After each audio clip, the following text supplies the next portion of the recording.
Breaking news అన్నలు అడవుల్ని వదులుతున్నారు. ఆయుధాలను వదిలిపెట్టి జనజీవన స్రవంతిలోకి వస్తున్నారు. 4.5 దశాబ్దాల సుదీర్ఘ చరిత్ర కలిగిన మావోయిస్టు ఉద్యమం ఊపిరిపోతోంది. వరుస ఎన్కౌంటర్లు, లొంగుబాట్లతో సతమతమవుతోంది. ఆపరేషన్ కగార్ మారిన ప్రస్తుత పరిస్థితులతో అగ్రనేతలే బందూకులు వదిలి జనంలోకి వస్తున్నారు.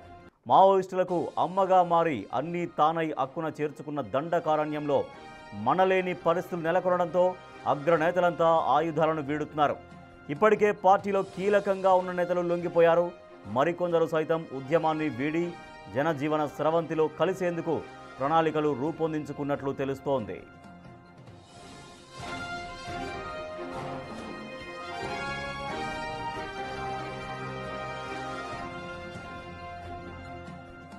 ఈ ఏడాది మే 21వ తేదీన అబూజ్మడ్ గుండెకోట్లో పార్టీ ప్రధాన కార్యదర్శి బస్వరాజ్ ఎన్కౌంటర్లో మృతి చెందడం మావోయిస్టుల్లో తీవ్ర నిరాశను కలిగించింది.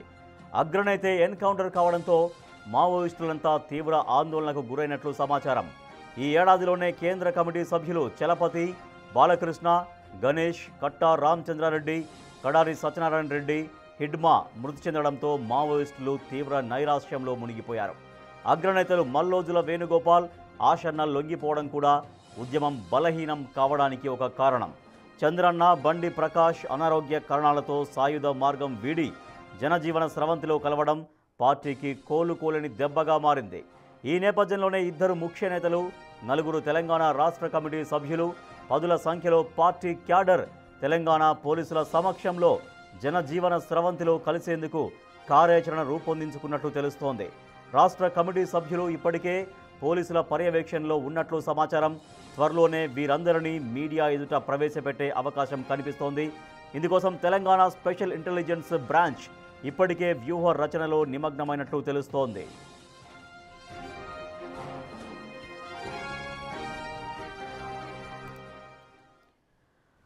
మావోయిస్టు ఉద్యమం మెల్లమెల్లగా పట్టు కోల్పోతుంది.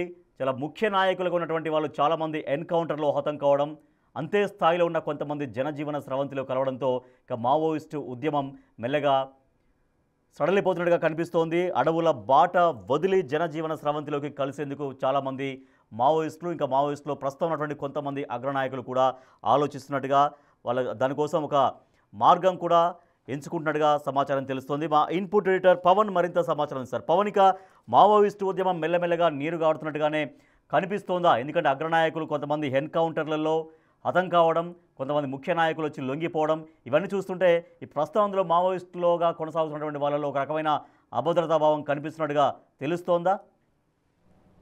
ఖచ్చితంగా వరుసగా జరుగుతున్న పరిణామాలు కనుక చూసినట్లయితే మావోయిస్టు పార్టీ ఇకపై కోలుకునే పరిస్థితి లేదని చెప్పాలి. వాస్తవానికి ఇప్పటికే మావోయిస్టు పార్టీ అగ్రనేతలను ఒక్కొక్కరుగా అందరినీ ఎన్కౌంటర్లో కోల్పోతూ వచ్చారు. ఆ తర్వాత రీసెంట్గా హిడ్మా ఎన్కౌంటర్ అనేది మావోయిస్ట్ పార్టీని పూర్తిగా చావు దెబ్బ కొట్టిందని చెప్పాలి. ఎందుకంటే మావోయిస్ట్ పార్టీ మిలిటరీ యాక్షన్ ప్లాటూన్కి హిడ్మా వ్యూహకర్తగా ఉన్నారు, ఆయన హెడ్గా ఉన్నారు. మావోయిస్ట్ పార్టీకి ఒక బలమైన వ్యక్తి హిడ్మా. అటువంటి హిడ్మాని మట్టబెట్టడంతో మావోయిస్ట్ పార్టీ పూర్తిగా తుడిచిపెట్టుకుపోయిన పరిస్థితి. ఇంకా బీహార్, జార్ఖండ్ తదితర ప్రాంతాలలో కొంతవరకు మావోయిస్ట్ పార్టీ ఉనికి కనపడుతుంది. అక్కడ కూడా తెలంగాణ ప్రాంతానికి చెందిన వాళ్ళే అక్కడ నాయకత్వ బాధ్యతలు వహిస్తున్నారు. వాళ్ళు కూడా ప్రస్తుతం అడవిని, ఆయుధాలని విడిచేందుకు సిద్ధమవుతున్నట్టుగా సమాచారం. ఈ మేరకు ఇటు తెలంగాణ ఎస్ఐబి పోలీసుల టచ్లోకి వాళ్ళందరూ వచ్చినట్లుగా చెప్తూ ఉన్నారు. మొన్న అటు ఆంధ్రప్రదేశ్ పోలీసులు నిర్వహించిన భారీ ఆపరేషన్లో దాదాపుగా 50 మంది మావోయిస్టులను, యాక్టివ్ మావోయిస్టులను అరెస్టు చేయగలిగారు. అదే సమయంలో మావోయిస్టు అగ్రనేత మావోయిస్టు సెంట్రల్ కమిటీ కార్యదర్శిగా ఉన్న తిప్పిరి తిరుపతి అలియాస్ దేవ్జీ గన్మెన్లు కూడా అక్కడ పట్టుబడడం సంచలనం రేపింది. అంటే దేవ్జీ కూడా ఆ ప్రాంతంలోనే ఉండి ఉంటారన్న అనుమానాలు వ్యక్తమైనాయి. కానీ ఆంధ్రప్రదేశ్ పోలీసులు చెప్పిన దాని ప్రకారం ఆ ఇంటిపైన దాడి చేసిన సమయంలో కొంతమంది మావోయిస్టులు అక్కడి నుంచి తప్పించుకొని వెళ్ళిపోయారు. మిగిలిన వారిని మాత్రమే అరెస్ట్ చేశామంటూ చెప్తున్నారు. కానీ దేవ్జీ, మల్లా రాజిరెడ్డి వీళ్ళిద్దరు కూడా చాలా కీలకమైన నేతలు. వీళ్ళిద్దరి ఆచూకీపైనే ఇప్పుడు అటు పౌర హక్కుల సంఘాల నేతలు కావచ్చు, ఇతర ప్రజా సంఘాల నేతలందరూ కూడా ఆందోళన వ్యక్తం చేస్తున్నారు. వీళ్ళందరినీ వ్యూహం ప్రకారమే ముందే పోలీసులు తమ ఆధీనంలో పెట్టుకొని వాళ్ళని చిత్రహింసలకు గురిచేసి చంపుతున్నారంటూ ఆరోపిస్తున్నారు. వాస్తవానికి హిడ్మా మొన్న ఎన్కౌంటర్ జరిగింది ఆంధ్రప్రదేశ్ మారేడుమిల్లి అటవీ ప్రాంతంలో జరిగింది. కానీ ఆయన అంతకుముందు ఎప్పుడోనే వచ్చారు, పోలీసుల ఆయన్ను అదుపులోకి తీసుకున్నారు. ఆ తర్వాత ఆయనను ఆయన సహచరి రాజేను కాల్చి చంపేశారనే ఆరోపణలు కూడా అటు పౌర సంఘాలు చేస్తూ ఉన్నాయి. ఇప్పుడు ఇటు దేవ్జీ ఆచూకీ కోసం హెబియస్ కార్పస్ పిటిషన్లు కూడా దాఖలు చేశారు. అయితే నిన్న దానిపైన విచారణ జరిగింది. ఈరోజు మరోసారి ఆంధ్రప్రదేశ్ హైకోర్టు ఈ హెబియస్ కార్పస్ పిటిషన్లపైన విచారణ జరపనుంది. ఇప్పటికే పోలీసులు అయితే మా అదుపులో మావోయిస్ట్ అగ్రనేతలు ఎవరు లేరంటూ హైకోర్టుకు తేల్చి చెప్పారు. అదే సమయంలో పిటిషన్ దాఖలు చేసిన పౌర హక్కుల సంఘాలకు ఈ ఇద్దరు మావోయిస్ట్ అగ్రనేతలు ఇద్దరు ఒకవేళ పోలీసుల అదుపులోనే ఉన్నారంటూ మీకేమన్నా స్పష్టమైన సమాచారం ఉంటే ఆ సమాచారాన్ని కోర్టుకు ఇవ్వాలంటూ కూడా సూచించింది. మొత్తం మీద మావోయిస్టు పార్టీ గడ్డు కాలాన్ని ఎదుర్కొంటుందని చెప్పాలి. ఇప్పటికే అటు మావోయిస్టు పార్టీ కేంద్ర కమిటీ సభ్యులు దాదాపుగా వేళ్ల మీద లెక్కించే స్థాయిలోనే వాళ్ళందరూ కూడా ఉన్నారు. వాళ్ళు కూడా కకావికలమైపోతున్న పరిస్థితి. మొత్తంగా ఆపరేషన్ కగార్తో మావోయిస్టు పార్టీని ఏకమొత్తంలో తూర్చిపెట్టేందుకు కేంద్ర ప్రభుత్వం కృతనిశ్చయంతో ఉంది. మార్చి 2026 నాటికి పూర్తిగా తుడిచిపెడతాం, మావోయిస్టు అనేవాడిని లేకుండా చేస్తామంటూ ఇప్పటికే కేంద్ర హోంశాఖ మంత్రి అమిత్ షా ప్రకటించారు. ఆ దిశగానే ఈ మొత్తం ఆపరేషన్ కగార్ కొనసాగుతుంది. ఇప్పటికే ఆపరేషన్ కగార్లో భాగంగా జరిగిన ఎన్కౌంటర్లలో మావోయిస్ట్ అగ్రనేతలు ఒకరి తర్వాత ఒకరుగా మృత్యువాత పడ్డారు. ఆ తర్వాత మల్లోజుల వేణుగోపాల్ ఎప్పటి నుంచో మావోయిస్ట్ నాయకులు చాలామంది ఎన్కౌంటర్లో హతమవుతూ వస్తున్నారు. కానీ అంటే ఎప్పుడు ఒక భారీ ఎత్తున ఒక డౌన్ఫాల్ అనేది చాలా ఎక్కువగా విపరీతంగా స్టార్ట్ అయింది ఎప్పుడు ఎగ్జాక్ట్గా? అంటే రఫ్గా చెప్పాలంటే ఎప్పటి నుంచి డౌన్ఫాల్ అనేది విపరీతంగా స్టార్ట్ అయింది మావోయిస్ట్ పార్టీకి సంబంధించి?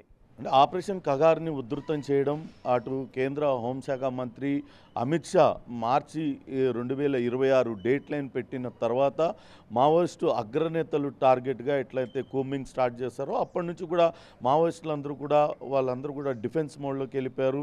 వాళ్ళకి సేఫ్ ప్లేస్ అబూజ్మాడ్ కావచ్చు, జంతన్ సర్కార్లో కూడా పోలీసులు చొచ్చుకెళ్ళేంత పరిస్థితి వచ్చింది. ఇప్పుడు హిడ్మా ఆయన సొంత గ్రామం పువర్తిలోకి గతంలో ఎప్పుడు కూడా ఒక్క పోలీసు అధికారి కానీ ఒక భద్రతా దళాలకు సంబంధించిన వ్యక్తి కానీ పోయిన పరిస్థితి లేదు.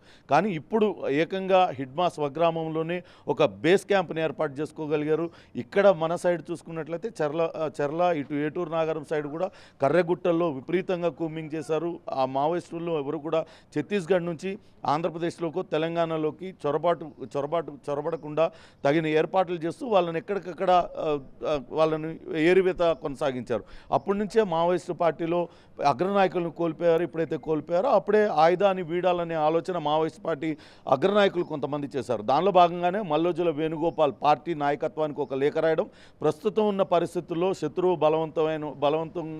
బలవంతుడైనప్పుడు తాము ఆయుధాలు వీడాలి, ప్రజల్లో ఉండి ప్రజా ఉద్యమాన్ని నిర్మించాలంటూ ఆయన రాసిన లేఖ కూడా కలకలం రేపింది. ఆయనతో ఏకీభవించిన అనేక మంది ఆయనతో నడిచారు. ఇంకా కూడా దానిపైన చర్చ జరుగుతుంది. ప్రస్తుతం మాత్రం మొన్న ఆంధ్రప్రదేశ్లో జరిగిన ఎన్కౌంటర్ కావచ్చు, ఆపరేషన్ అతి పెద్దదిగా చెప్పవచ్చు. మిగతా నాయకులు కూడా ఇప్పుడు లొంగుబాటు దారిలో ఉన్నట్టుగా తెలుస్తుంది. రాబోయే 2-3 రోజుల్లోనే అన్ని రాష్ట్రాల డీజీపీల సదస్సు అక్కడ ఢిల్లీలో ఉంది. ఈలోపే ఎస్ఐబి అధికారులు, తెలంగాణకు సంబంధించిన ఎస్ఐబి అధికారులు మావోయిస్టు పార్టీ అగ్రనేతలు లొంగిపోయేలా చేసి మీడియా ముందు ప్రవేశపెట్టడానికి అన్ని ఏర్పాట్లు చేసినట్లుగా సమాచారం అందుతుంది. Rajesh, right, thank you Pavan. Operation Kagar కొనసాగుతుంది. ఒక పక్క చాలామంది మావోయిస్టులు అగ్రనాయకులు మావోయిస్టు పార్టీకి చాలా కీలకంగా ఉన్నవాళ్ళు, కేంద్ర కమిటీ సభ్యుల్లో చాలా యాక్టివ్గా పనిచేసిన వాళ్ళు, ఎన్నో ఆపరేషన్స్ సక్సెస్ఫుల్గా చేసిన వాళ్ళందరూ కూడా కొంతమంది ఎన్కౌంటర్లలో మృత్యువాత పడుతున్నారు. ఇటీవల హిడ్మా మోస్ట్ వాంటెడ్ మావోయిస్ట్గా ఉన్నటువంటి హిడ్మా కూడా మృతి చెందారు. సో దీంతో పాటుగా కొంతమంది మావోయిస్టులు, కొంతమంది అగ్రనాయకులుగా ఉన్న వాళ్ళు లొంగిపోతున్నారు, జనజీవన స్రవంతిలో కలుస్తున్నారు. సో ఇటువంటి వరుసగా జరుగుతున్నటువంటి ఈ పరిణామాలు మావోయిస్టు పార్టీని పూర్తిగా దెబ్బ కొడుతున్నాయని చెప్పొచ్చు. దాంట్లో ఉన్నటువంటి మావోయిస్టులో ఉన్నటువంటి ప్రస్తుతం కొనసాగుతున్న వాళ్ళలో ఒక రకమైన అభద్రతా భావం కూడా ఏర్పడుతుంది. దీంతో ఇంకా జనజీవన స్రవంతిలో కలవడమే మేలు అని చాలామందిగా భావిస్తున్నట్టుగా తెలుస్తుంది. ఆ మేరకు ఆపరేషన్స్ కూడా కొనసాగిస్తున్నారు పోలీసులు. ఎస్ఐబి అధికారులతో చాలామంది మావోయిస్టులు, ముఖ్య నాయకులుగా ఉన్న వాళ్ళు, మావోయిస్టులో చాలా కీలకంగా ఉన్న వాళ్ళు ఇప్పటికే టచ్లో ఉన్నట్టుగా తెలుస్తోంది. వాళ్ళందరూ కూడా త్వరలో జనజీవన స్రవంతిలో కలవడానికి తాము మార్గం వేసుకుంటున్నట్టుగా సమాచారం తెలుస్తోంది.